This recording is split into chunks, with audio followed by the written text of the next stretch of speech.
Bien, vamos a dar lectura a la palabra de hoy, que por cierto, nosotros hoy que tenemos un poco de tiempo, más que de costumbre, quisiéramos introducir algunas opiniones que hemos hecho aquí para que José Israel nos las califique, porque para nosotros José Israel tiene experiencias que la mayoría de los dominicanos y la mayoría de los políticos no han vivido. Por tanto, nos gustaría que nos enmiende la plana en algunos casos. Pero antes quisiéramos decir que el tema principal que ha ocupado la guerra entre Ucrania y Rusia, o Rusia y Ucrania, es quién manda en este país y cómo lo hace. Pregunta que hizo la Unión de Repúblicas Socialistas Soviéticas, un latinoamericano atrevido a un funcionario del Instituto de Economía Mundial. A lo que respondió el interpelado: aquí manda quien oprime al pueblo, porque es el único que sabe lo que pasa y es lo que dice la KGB. Al cabo de años murió Surlov, murió Brezhnev y asumió Andropov, jefe de la KGB que coincidió en Norteamérica con el padre de los Bush como jefe de la CIA, después de ser el primer embajador norteamericano en Pekín. Se está refiriendo a la época en que los servicios de inteligencia pasaron a ser los jefes de Estado. Y se supo que el instituto aquel era un tanque de ideas creado por la KGB. Ellos se encontraron, que se sepa, una sola vez en la vida en Vladivostok, donde apenas se estrecharon sus manos, pero dotados ambos de arquetipos de culminación en alguna vez en lo denominado la artificial, pudiendo obtener datos precisos y actualizados sobre el comportamiento de sus respectivas entretelas ideológicas que cotejarían luego con los datos de inteligencia obtenidos por medios más precarios. Nosotros no dudamos que quien pudo haber sido el latinoamericano atrevido que hizo la pregunta. Nosotros vamos a desarrollar ese tema, pero antes quisiéramos leerle a José algunos comentarios que hemos hecho aquí. Y como es imposible que un televidente pueda escuchar todos los comentarios, verlos y analizarlos, porque eso se puede hacer en prensa escrita, pero en televisión o en radio es difícil. Tenemos un tema que dijimos, el dilema de Ucrania. Ucrania considera ofensiva la idea de que se maneje en Occidente, de que la ayuda para financiar la guerra llegue en forma de préstamo. Al inicio del conflicto se decía que los valientes ucranianos luchaban por la libertad de todo Occidente y que era menester aportar la ayuda necesaria. Ahora surge la pregunta sobre las implicaciones de este cambio de enfoque. Robert Kennedy Jr., que aspira a ser presidente en algún momento en Estados Unidos, responde sin ambaje: la ayuda en forma de préstamo significa que Ucrania tiene que poner en valor todos sus activos de propiedad para la venta a las corporaciones multinacionales, incluidas sus tierras agrícolas, los mayores de toda Europa, por los cuales ha habido 1000 años de guerra. Ese comentario, ¿cómo lo ves? La guerra es una rapiña, con reglas generales. El que gana una guerra se coge el país, el territorio ocupado. Para eso es que se pelea. De manera que no sorprende a nadie, y mucho menos viniendo la ayuda de donde viene, que no esconde su sentido capitalista de la historia y rapiñoso. Pues, y el que sea préstamo, doctor. No, yo coincido con la visión de don José. Si a ti te estimularon, eso creo yo, a que hagas lo que estás haciendo, un sacrificio, y se entiende que eso es bueno para todo Occidente, Occidente se supone que tiene que asumir la cuota de responsabilidad que le corresponde Pero si tú le prestas al que está haciendo la guerra, vas a terminar expoliando al que está haciendo el esfuerzo. Pero si tú eres que estás estimulando la guerra, que fue el espíritu del comentario, si estás estimulando esa guerra, que dudo que se hubiera llevado a cabo si no hubiera tenido ese estímulo, entonces le vas a vender, le vas a prestar para que lleve la guerra. ¿Por qué por lo menos no le donas los armamentos? Debería no ser. le financias la guerra. En esencia se ha estado haciendo así, se le ha estado donando. Creo que hubo un préstamo del Fondo Monetario Internacional, pero ahora lo que se está planteando es que la ayuda llegue como préstamo, no como donación. Lo que pasa es que la ayuda tiene en principio un criterio de renovación de existencias, renovación de inventario militar. Las balas se sudan. Sí, y hay que consumirla. Hay que consumirla. Entonces tú la puedes facturar a cualquier precio, porque hay que hacerlo. Pero cuando ya se pasa a palabras mayores de equipamientos, alimentos y cosas de ese tipo en un desarrollo no previsto en el tiempo, cuando ya va a cumplir años, ya no cumple meses ni días, sino cumple años el enfrentamiento, entonces tú dices, bueno, pero espérate, esto me está costando mucho. Y lo otro que dice Robert Kennedy Jr. es así. Por esas tierras fértiles de Ucrania ha habido un montón de guerras. Y eso tú lo puedes conseguir por la vía. Pero naturalmente es una ocupación militar, es un cambio geopolítico. Exactamente. A Rusia le perjudica lo que antes le benefició muchísimo, que es la estructuración histórica de su imperio. El único imperio periférico que se construyó en el mundo de los imperios fue el ruso. La Unión Soviética era una unión de naciones adheridas en el zarismo a la frontera rusa. Luego se expandió. De alguna forma democratizó la influencia, el predominio en toda esa zona. Digo democratizó porque incorporó como parte de la Unión con cierta autonomía a territorios que de facto no solo eran narigoneados por el zarismo. No solo lo incorporó, también eran civilizaciones distintas, hasta Sí, idiomas diferentes. Correcto. El ucraniano, que es el que más se parece al ruso, no se parece en nada al uzbeco. No, claro. Bueno, Ucrania, Bielorrusia y Rusia tienen el mismo origen, incluso los idiomas se parecen muchísimo, y la cultura. Bueno, el imperio ruso nació en Kiev. Fue de ahí donde arrancó. Luego desarrolló sus capitales en San Petersburgo y Moscú. Otro comentario que se hizo aquí fue gritos en el cielo y actos en la tierra. Durante más de 2 años hemos sido testigos en Ucrania de las devastaciones consecuencias de una guerra. Y como si esto no fuera suficiente, los líderes de las grandes potencias, de las naciones más civilizadas y cultas, hablan imperturbables sobre la preferencia de escalar el conflicto en lugar de aceptar el resultado que no se ajuste a sus conveniencias. No solo se omite cualquier intención de silenciar las armas, sino que la guerra se presenta como inexorable, a pesar de tratarse de beligerantes con suficiente poder destructivo para alterar el mundo entero, como diría un poeta.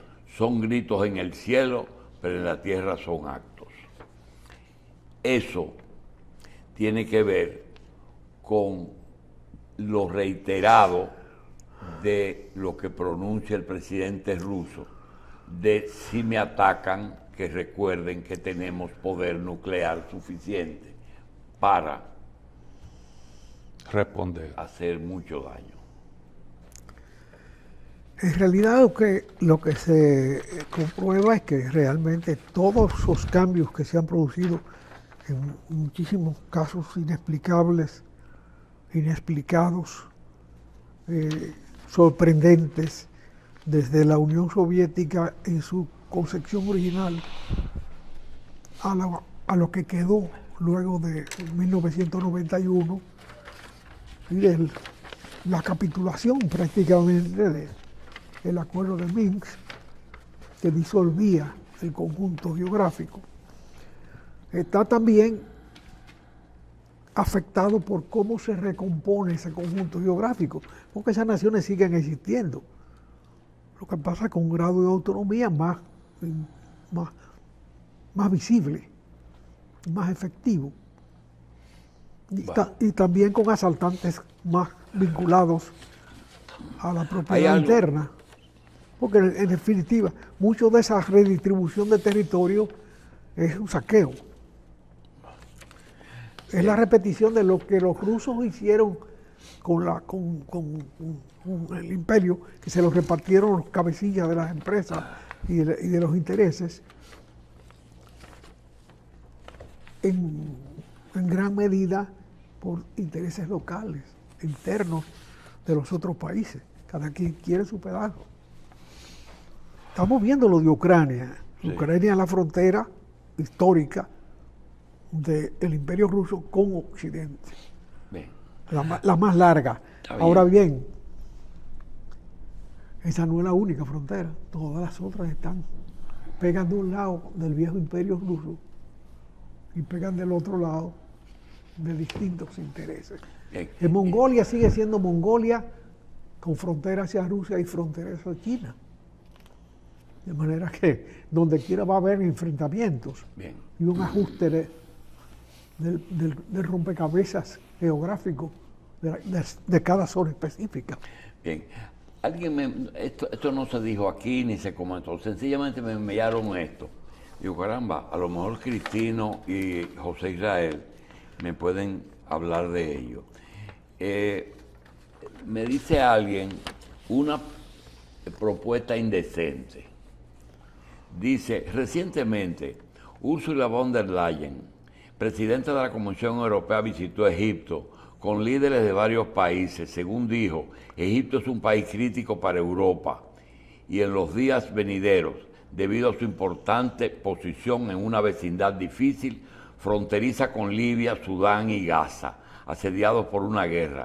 Buscan que Egipto, país que ya tiene 9 millones de migrantes y que puede verse desbordado por la llegada de los palestinos, hoy apiñados en el sur de Gaza, sirva de estado tapón que evite los flujos hacia Europa. Similarmente, hay quienes quieren que Dominicana se haga cargo de los problemas de un Estado fallido para ir ellos cómodos. Así es como las grandes potencias manejan el mundo.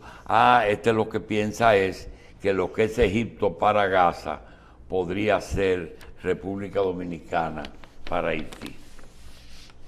Esa es la solución más fácil de un escritorio con aire acondicionado. Eso es muy fácil decirlo, pero las naciones no se construyen de capricho. Las naciones se construyen con hechos válidos de definición de espacio y de definición de intereses y de definición de costumbres, o sea, de cultura. Las diferencias nacionales tienen unas diferencias culturales que son la definición de cada nacionalidad. Que hay dos naciones en una isla no es el único caso. Son pocos, pero no es el único caso. Y tratar de citarlo ahora no es el tema, porque no estamos haciendo una lección de geografía. Bien. Pero lo cierto es que no es el único caso. Un caso muy próximo es el caso de Inglaterra. Inglaterra factura como una sola nación, son varias naciones. España es otro conjunto de naciones. Entre un catalán y un andaluz, hay una distancia muy grande. Solo hay en eso una diferencia. ¿Cuál de ellas? Y es que el vecino nuestro es un estado colapsado. Bueno, ya, eso es así. Pero cuando tú haces el análisis arriba, el mundo vasco, y probablemente el mundo vasco y el mundo catalán. Probablemente es el único caso de que los que conviven en esa isla, uno de ellos se independizó del otro. Y uno de ellos ha invadido en numerosas ocasiones el territorio del otro. Bueno, y uno cree que el territorio del otro le pertenece. Bueno, pero ahí se van definiendo las hegemonías, ahí se van definiendo las culturas, ahí se van definiendo los estados, bien, las naciones. Hay un tema. Pero el tema de la palabra viene al caso porque hoy, Vamos a la palabra, porque la palabra tiene otras palabras que tienen que ver con lo de Putin. Claro. Hace un ratico, pero vamos para allá. Se me queda algo que quisiera, parece que fue un sacerdote de la política que nos mandó esto. Y yo necesito que ustedes dos me le den su traducción. Dice, exorcizar el sistema. Las malas prácticas, estamos hablando de aquí, las malas prácticas políticas operan como fallas estructurales cuando todos los componentes del sistema las utilizan de igual manera. Su uso generalizado más las legitima, aunque a veces se alternen los roles de la víctima, y su denuncia se convierte en parte del discurso de campaña si conviene. Los partidos políticos conocen el perjuicio que representa para la democracia, pero les ha faltado voluntad para limitarlas o erradicarlas.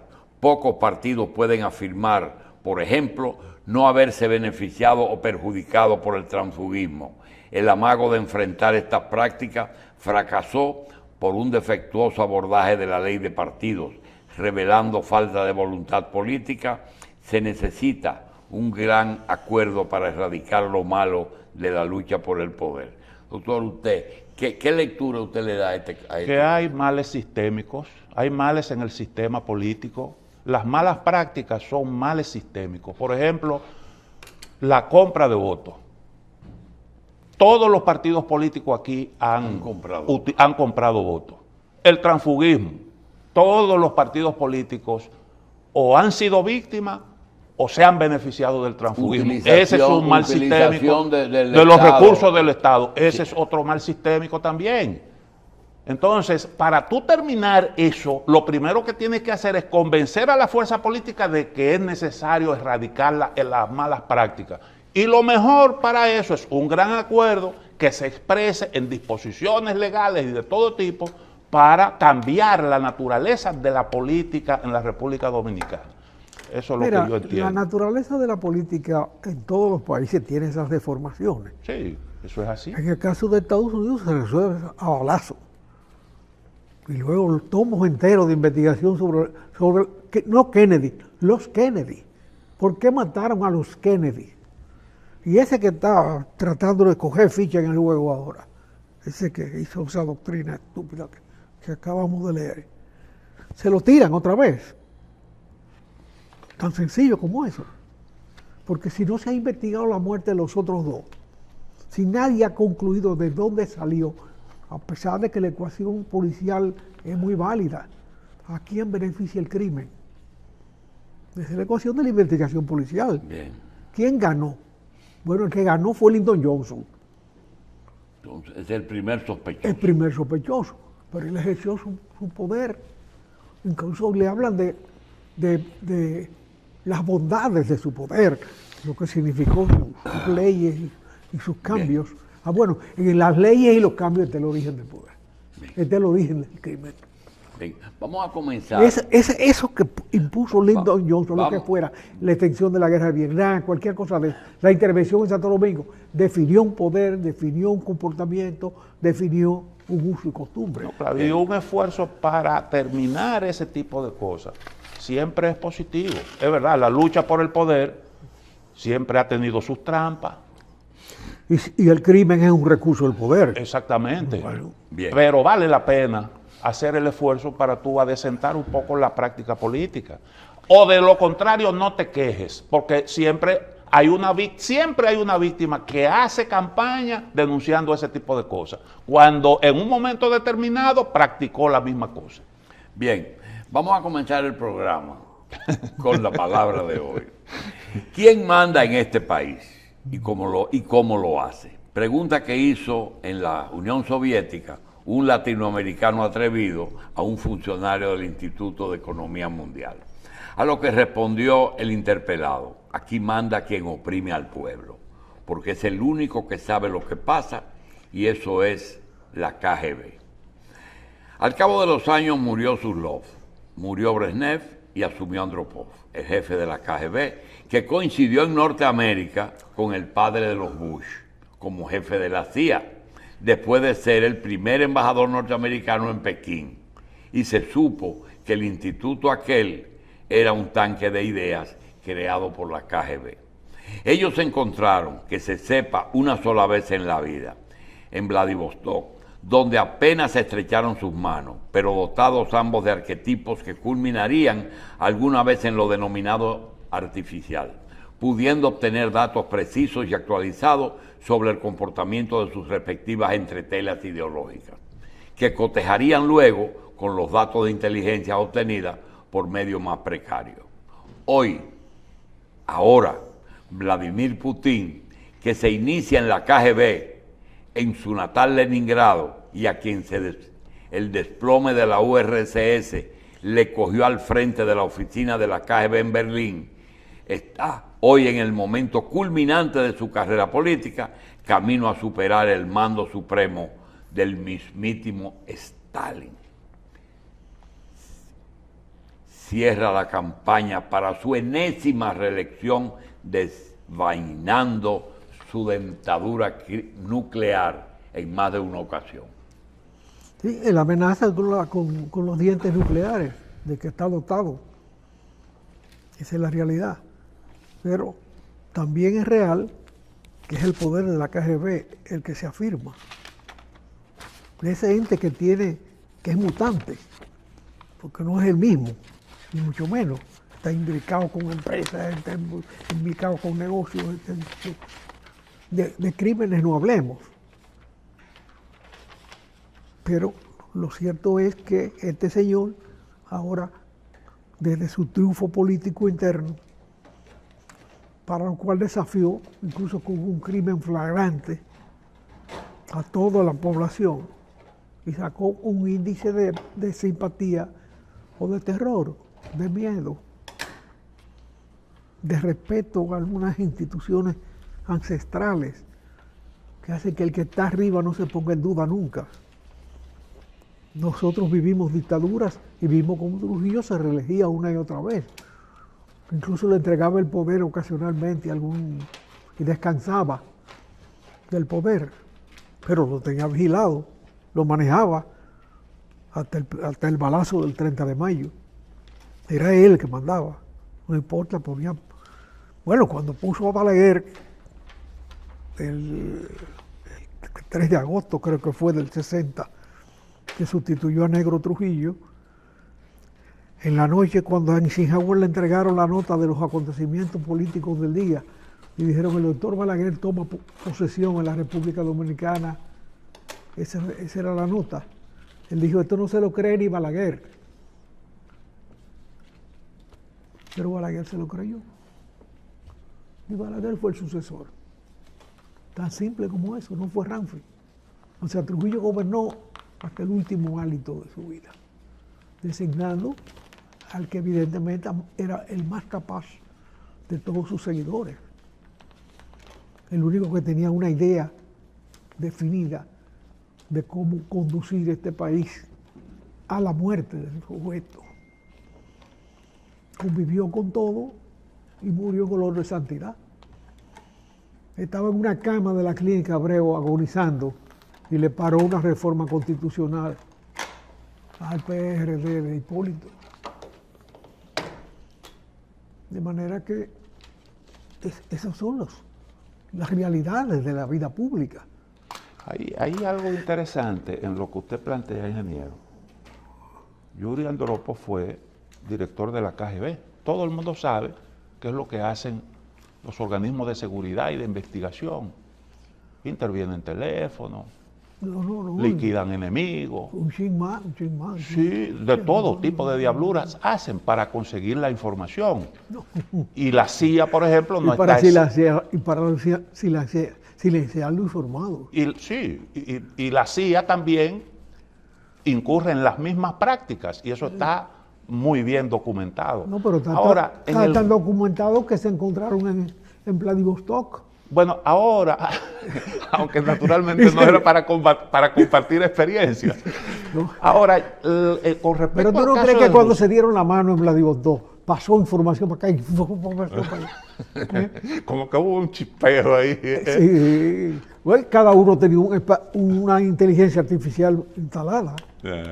Ahora hay algo interesante en el caso de Rusia y de Andropov, y probablemente un poquito en el caso de Putin, y es que no obstante a su origen, no obstante a ese paso por la KGB, que se pudiera entender que es un hombre conservador y un hombre de línea dura, sin embargo Andropov fue uno de los que quiso cambiar el sistema para mejorarlo, combatir la corrupción, promover un poco la transparencia.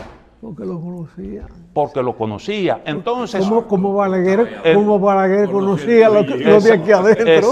Exactamente. Sí, seguro, y después se quiso presentar como la parte buena de Trujillo. Ese fue el éxito de Balaguer. A lo mejor Andropov se dio cuenta de lo que él vio. Y de que había un problema que corregir. Sin embargo, los partidarios de la línea dura en aquel entonces echaron a un lado a Andropov. Bueno, dicen incluso que lo mataron. Eso se comentó. Y un poco en el caso de Putin, porque Putin todo eso que usted dice, que él neutraliza a los adversarios y todo eso. Ahora, yo leí un artículo interesantísimo en el New York Times, donde se dice que los votos, el 85% de los votos obtenidos por Putin no es un invento, y que eso está bien establecido en las encuestas independientes que se hicieron. Y él cita a las encuestadoras. Incluso un enemigo del régimen que hace encuestas tenía una medición que coincidió con el resultado de las elecciones. Entonces la pregunta es, el caso de Putin, dicen, es verdad que no hay suficiente libertad, pero hay más que la que históricamente ha habido en Rusia. Eso dice ese articulista del New York Times, que es fue corresponsal de varios medios en Moscú. Como que ese origen de KGBcista, como que pudiera no coincidir exactamente con la misma línea que se entiende que debió seguir el que tiene el que viene de esos predios. Uno tiene que aprovechar cuando se le presenta la oportunidad de recordar cosas, de decir que recientemente cuando se discutió la ley del DNI, yo me encontré por ahí, ya medio viejito y retirado, un militar retirado que tuvo poco tiempo en la Dirección Nacional de Investigaciones. Y le dije, yo quisiera que usted vaya al programa y hablemos. Dice, yo estoy oyendo todo lo que están hablando. Mira, no diga mi nombre, pero yo ejercí mi función en base al caliezaje. Y punto. A mí habla de reglamento. Y terminó rápido. Dice, a mi bolígrafo. yo ejercí mi trabajo en base al caliezaje. Así que tú puedes decir mi nombre. Yo no tenía que buscar un marco legal. La coincidencia de que concurrieran al poder simultáneamente Andropov y Bush padre no es una coincidencia. No es posible que sin que haya una ley universal de los acontecimientos se produjera esa situación y que tuviera Andropov en el poder en Rusia con todos los criterios que tú señalas. Él fue un transformador indiscutiblemente y fue quien llevó a Gorbachev al Comité Central. Exactamente. Y a Yeltsin, que él los eligió porque sabía que eran gente que tenían criterios diferentes entre ellos como conjunto y el resto de los fósiles que habían ahí. O sea, fue así. Que se precipitó por la muerte, fuera natural o no, esa sucesión de muertes condujo a una renovación y al desplome del imperio. Esa es la realidad. Sí, ya ahí habían contradicciones. Pero, ¿qué tenían en común esas dos naciones con esos dos imperios, porque son los dos imperios de un momento, para que los jefes de seguridad correspondientes llegaran juntos a los poderes supremos. Ese es un tema que preocupa. Dicen, ¿cómo es posible que la nación del liberalismo económico, del capitalismo más rancio, y la nación del imperio más tosudo de la historia humana, o por lo menos de lo que uno conoció, haya llevando a la cabeza a los jefes correspondientes de la inteligencia? Porque aquí Johnny Abe, a los 6 días de muerto Trujillo, estaba nombrado embajador en Japón, a donde nunca fue. Esa es la realidad. Aquí se despejó esa incógnita rápido, se fue. La campaña política no cala en la población. Es una campaña fría. ¿Por qué no cala? ¿Por qué no cala la campaña política? Porque no ganó el PRM, perdió el PLD. Fue un voto de rechazo al PLD, dividido. Si ellos hubiesen ido juntos... Pero eso ocurrió hace 4 años, ¿todavía prevalece? Pero naturalmente, porque este gobierno lo que ha hecho es administrar urgencias desde el primer día. Eso es así. Y el hecho de que el país esté de pie y la economía esté creciendo es un gran logro para el gobierno de Abinader. Bueno, él tiene logros importantes, indiscutiblemente en eso, pero eso se asienta sobre todo en una sociedad que se ha desarrollado y que está más madura. Pero si lo que dio lugar al triunfo del PRM es la esencia PRDista que sigue viva y da la oportunidad por primera vez en la historia de que el PRD original y 2 copias lo que da lugar a que eso pueda proyectarse como ganador por primera vez es una estructura social diferente. O sea, ahora lo que estamos viendo, ingeniero, es un ¿quién proceso. gobierna aquí? ¿Quién gobierna aquí? La misma pregunta. ¿De quién gobierna aquí? Los dueños del país. Ese latinoamericano hacía muchas preguntas raras. Una vez ese mismo latino preguntó, ¿quién construyó el edificio de Novosti? ¿O de TAS? De una vez. Porque representaba mucho la imagen de esa agencia noticiosa. La pesadez de sus informaciones. Sí. Ahora, Pero da la sensación... un arquitecto genial. ¿Ya? Era un arquitecto genial. Era un arquitecto. Sí, sí. Lo Digo, que- el arquitecto que hizo ese edificio, yo no sé qué hay ahí ahora, Fiel intérprete pero él es un genio. de las ideas del benefactor. No, porque un edificio que decía, esto es un bloque Esto es esto, informativo pesado, grande. reiterativo. ¿Quién más? No, Lo viera. lo que estamos viendo es que hay un proceso de consolidación del PRM como partido dominante. ¿No es así? Bueno, naturalmente en el poder cualquiera. Pero fíjate la historia del PRD pasando por el poder. Juan Bosch pasó 7 meses en el poder. Él estaba loco por ser expresidente de la República.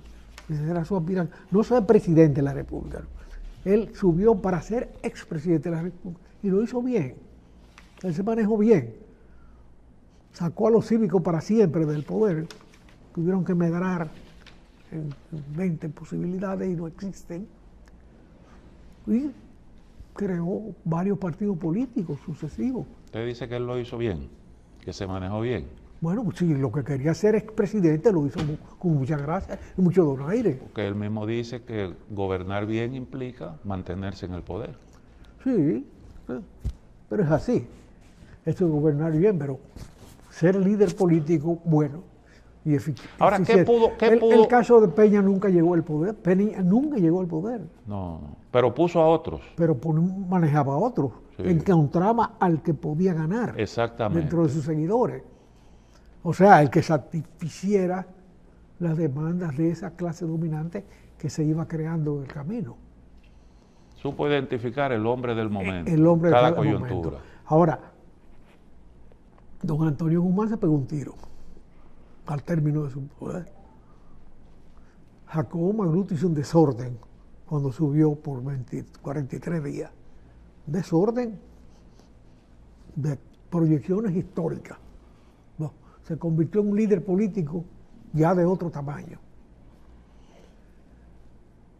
Salvador Jorge Blanco, Antonio Guzmán se pegó un tiro, Hipólito hizo un desorden, Salvador Jorge Blanco salió con la mesa al caco, metió de hembra para una embajada.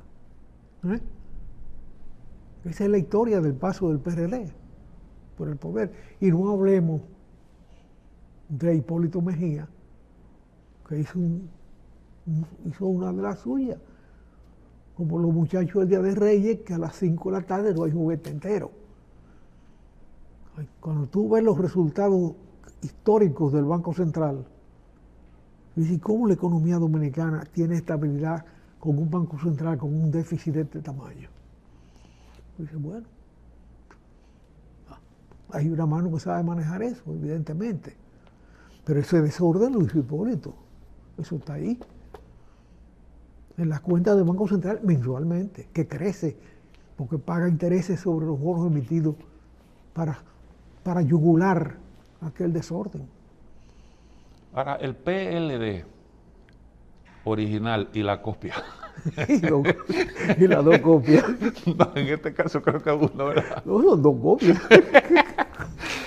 ¿Qué ha podido hacer que no está haciendo para mejorar su posicionamiento político electoral? Bueno, lo único que ellos podrían hacer para mejorar el posicionamiento político electoral es juntarse y definir un candidato. Pero si van separados, van a repetir lo mismo que dio lugar a su desplazamiento del poder. Y eso podría atenuar el rechazo si se juntan. Pero ¿tú crees que la Marcha Verde iba a tomar el poder? La Marcha Verde jugó bastante, le hizo la vida difícil a Danilo Medina, pero quien define el desplazamiento es la división entre ellos. Sí, claro. Si esa división no existe, no, el PRM y la Marcha Verde no van juntos a ninguna parte. Y Pompeo le puso la fresilla al pastel. ¿Verdad? Pompeo le puso la fresilla al pastel, porque no era lo mismo Danilo Medina que Gonzalo Castillo. Hubiesen sido probablemente resultados distintos. Y eso agravó la cosa, el que Danilo tuviera que hacerse a un lado. Bueno. Repentinamente, y entonces improvisaron un candidato cuando tenían apenas unos cuantos meses. Es que Danilo no podía postularse otra vez, Danilo hizo 2 periodos. Sí, pero tenía un proyecto para reformar la Constitución, eso no se pudo. Pero no la pudo ni siquiera presentar el proyecto. No, pero por una coyuntura muy... Sí, pero hoy ellos no pueden sacar la cara porque su comportamiento en el poder da vergüenza ajena. Entonces la única posibilidad que tiene la oposición es unificarse. Bueno, sí. Y eso cambiaría mucho el panorama. Cada día es más tarde.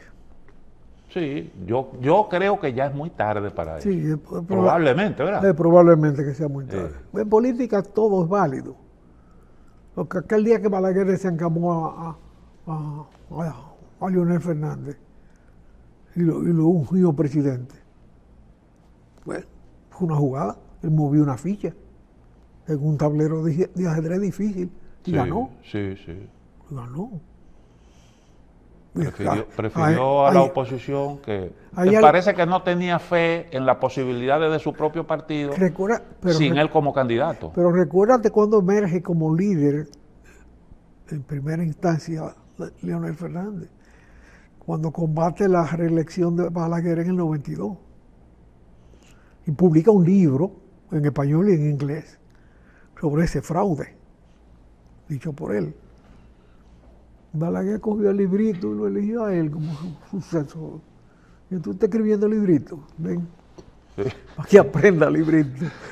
Eso es un problema coyuntural. Tú escribiste eso. Ahora, No, ahora ven, fájate aquí. Yo te entrego el poder para que averigüe Sí. cómo se mantiene el poder. Ahora, ¿cómo usted cree que van a evolucionar las cosas a partir de ahora? Bueno, se espera un resultado muy favorable al PRM. La oposición como tal, su futuro político, ¿cómo usted lo ve? A la luz de un resultado más o menos como ese que se espera. Lo deseable, lo deseable es que se unifiquen los criterios políticos que son semejantes. Y para eso existen los partidos políticos, no para definir ambiciones personales, mucho menos de grupo.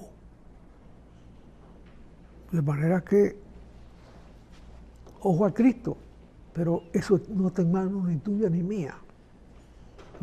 Nosotros expresamos criterios que entendemos son válidos para el común de la gente, sin interés político personal ninguno. Pero a los que les toca que asuman, o a los que han asumido que lo hagan, porque esa garata no conduce a nada, conduce a la destrucción de las fuerzas políticas. Jacobo Magluta y Peña Gómez fueron dos grandes líderes PRDistas, con características diferentes, en una gran parte del tiempo muy amigos y muy identificados, sobre todo en referencia a Juan Bosch. Ninguno de los dos pudo tener una presidencia de 4 años.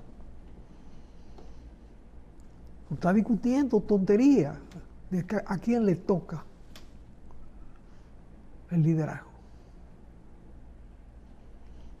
Los problemas del PRD radicaron era natural que Peña Gómez tuviera más rechazo social, porque aquí hay racismo y hay un anti-haitianismo irracional.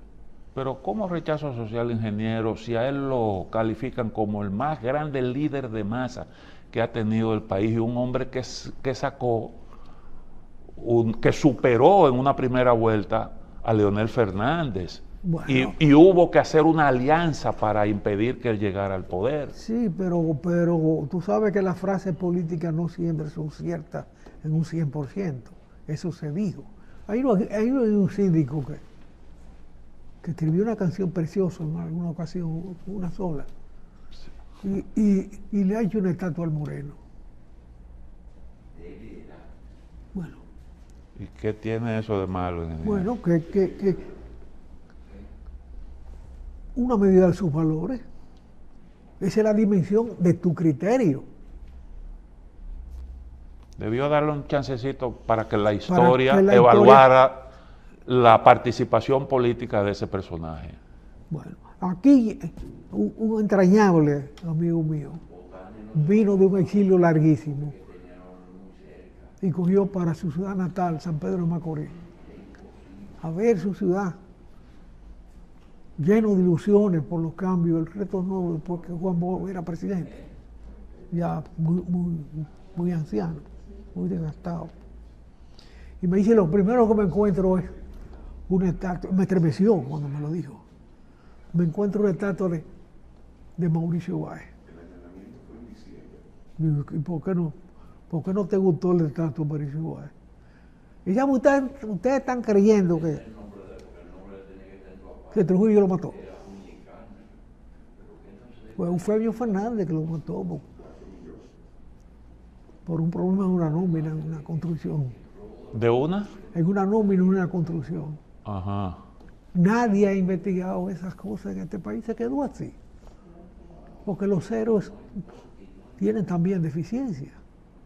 Sí, claro. Pero hay que llegar al momento en que esas cosas se manejen y se entiendan. Como hace la iglesia, no canoniza a nadie así por así, tiene que haber una ponderación y se toman su tiempo para eso y entonces después de una evaluación minuciosa ellos toman su Y a pesar de eso hay más de un santo que hay que apiarlo del altar, a pesar de esa depuración, de ese sedazo histórico largo, a veces bicentenario, para darle el grado académico correspondiente.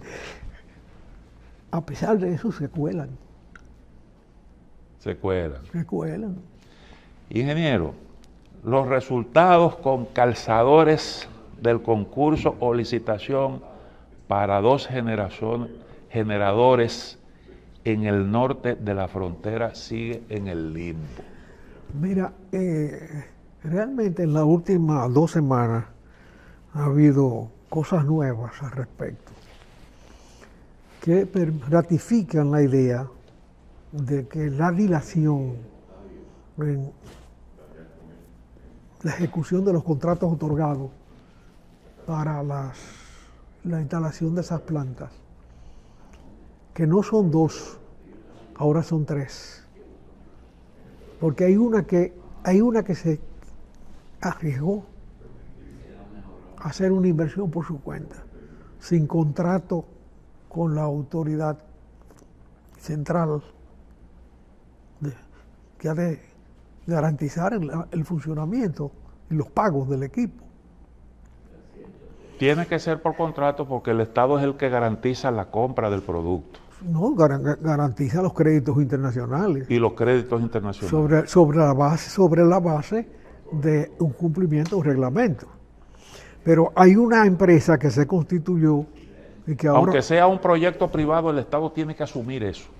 Bueno, al otorgarle tiene un nombre, una sigla, esa red, le otorga una carta de compromiso a comprarle en una escala de valoración de acuerdo a su rendimiento y a sus costos.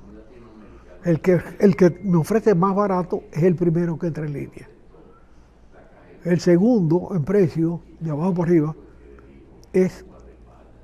entra en segundo lugar, y así sucesivamente. Bueno, esa empresa hizo una publicación que es lo que motiva la inquietud de la gente que se maneja en las inquietudes sobre esta situación. Porque ya lo de Punta Catalina sorprendió a muchos, el daño que se le ha hecho al ambiente con eso. Que es más barata la energía de carbón. Sí, pero el daño que hace es más costoso. Compensa el daño, compensa el bien y lo anula. El problema del ambiente todavía es corregible en muchos aspectos, pero es otro tema.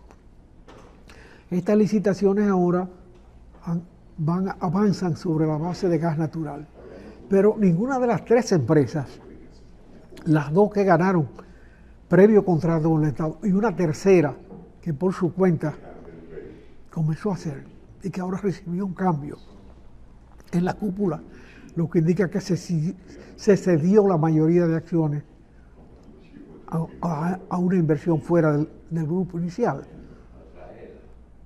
Y se hizo por convocatoria, incluso a través de un periódico. Ninguna de las 3 tiene contrato de compra de gas natural. No ha logrado hacer un contrato de compra de gas a esta altura del juego. Que están llegando equipos menores. Plantas no están llegando, no han llegado. Para ninguno de las 3 emprendimientos. Eso da lugar. Y ese es un tema que preocupa, porque eso anuncia un apagón largo. Eso anuncia un apagón. La gran virtud de Punta Catalina fue que entró a tiempo al borde del apagón. Y eso evitó. Es más, eso hubiese dado lugar a un fracaso de poder, aunque tuvieran unido los PLDI, si le dan un golpe de apagón de los últimos 5 o 6 meses antes de las elecciones. Y hoy hay posibilidad realmente de asegurar un contrato a largo plazo para el suministro de gas. Porque Estados Unidos, por ejemplo, por el tema... El mercado se deformó. Con la guerra de Ucrania, el mercado está deformado. Y Estados Unidos incluso acaba de suspender la construcción de nuevas estaciones para la exportación de gas, que eso ha generado inquietudes en Europa, porque Europa se desprendió del gas ruso y entonces necesita nuevos proveedores y estaba contando con Estados Unidos para eso. No, eso ha significado que Alemania entre en contracción económica. porque el suministro de gas de Rusia está suspendido. Ellos dependen de gas ruso probablemente que pasa por la India. Que indirectamente están comprando el gas ruso. Sí, pero un costo mayor. Un costo, exactamente, Un costo mayor. mayor. Porque ya habían Y lo, logrado- mismo que los derivados del petróleo. India es que lo está exportando a Europa. y petróleo- China, y China a también. través de Sí, Qatar. Sí, De que manera, se han beneficiado por ese lado. sí. Ingeniero, desde que yo tengo uso de razón, se habla de un cable que una Puerto Rico y República Dominicana para el suministro de electricidad. Pero- Parece que los boricuas han logrado un poco restablecer su sistema energético porque hubo unos fondos que le aprobaron ahí. Ellos han estado trabajando en la modernización de todo eso, tienen energía disponible y entonces se está hablando otra vez de un cable para suministrar energía eléctrica a República Dominicana. Ese proyecto, ¿cómo usted lo ve? Mira, ese puede ser un proyecto virtuoso que garantice la estabilidad de ambos sistemas, el de Puerto Rico y el de República Dominicana. O sea, cuando yo tenga déficit, yo te mando, tú me mandas, de acuerdo a la conveniencia. Porque Ese es un cable que puede funcionar como doble vía, sí, recibir y enviar. Normalmente son de doble vía. Ajá. Porque tú no tienes por qué tener parada la planta de un lado cuando allí la están necesitando. Cuando se habló de aquello fue en las grandes crisis de Julio Sauri y Balaguer y de la instalación que culminaron con una solución no perfecta, pero la que tenemos y con la que hay que convivir. Porque hay demasiado interés imbricado ya y compromisos de Estado y de empresas que no es fácil de montar. Además se ha demostrado las complicaciones que trae esos desmontes repentinos. Pero lo cierto es que hoy hay consumos estables. Para alguna gente la compensación del déficit inmediato son las renovables. La renovable no es energía al nivel que se está instalando en el país para bases, para la estabilidad del sistema, es para los picos del sistema. Y para eso hay que tener no solamente la energía captable, sino además la conservación de esa energía. Sistema de pilas de cualquier naturaleza, así sea subir agua en la presa y para que baje otra vez. Eso es una forma de pila, la más económica. En los momentos en que hay exceso de agua, tú la pasas por la presa y la utilizas de nuevo subiendo el agua para garantizar la estabilidad del sistema. Pero cada cosa de esa tiene sus contracosas, sus contratiempos. Y somos dos islas, Puerto Rico mucho más pequeña que nosotros, con mucho menos recursos hidráulicos que nosotros, con mucho menos extensión de tierra que nosotros, pero antes tuvo mucho más desarrollo que nosotros Sí. en aspectos industriales, porque recibió el favor de legislaciones norteamericanas que permitieron hacer de Puerto Rico una zona franca inmensa. Entonces, todo eso ha variado. Y ha habido saqueos en el servicio energético puertorriqueño. De manera que probablemente hoy ellos están necesitando excedentes nuestros. Y esa podría ser... Es que ellos necesitan Sí, energía. sí, Yo sí. pensé que era No, que no, ellos... a ellos se le cayó el sistema completo. Ahí hubo robo. Pero ¿y de dónde vamos nosotros? Nosotros no tenemos ese gran excedente como para... No, pero nosotros tenemos una economía más sólida y hay más atención a la expansión del sistema. Lo que pasa es que a veces se dan pasitos peligrosos que conducen a huecos. Y podría complementarse realmente los momentos de excedentes previsibles aquí, incluso en las renovables, para mandarlo para allá y no tenemos que montar sistemas de energía, de reserva local de esa energía ocasional. Eso podría ser reducir el costo de almacenaje de energía. Hay que estudiarlo bien, hay que analizarlo correctamente, ver cuál es el flujo de ellos y el flujo nuestro, pero no rechazable. Porque la idea original, cuando tú eras un niño todavía, ha pasado un rato, era una energía que nos hacía dependientes de Puerto Rico. Porque íbamos a depender de su capacidad de producción mucho mayor que la nuestra y nos íbamos a acomodar a eso. El camino que se ha escogido de tener un sistema propio es correcto, aunque haya dado... Tener independencia energética. Tener autosuficiencia. Exactamente. Pero si podemos hacer de aquello una pila y recíprocamente ser una pila de ellos, bueno, es un sistema mayor, es más estable. O sea, se agrega a la capacidad potencial dominicana los excedentes de ellos.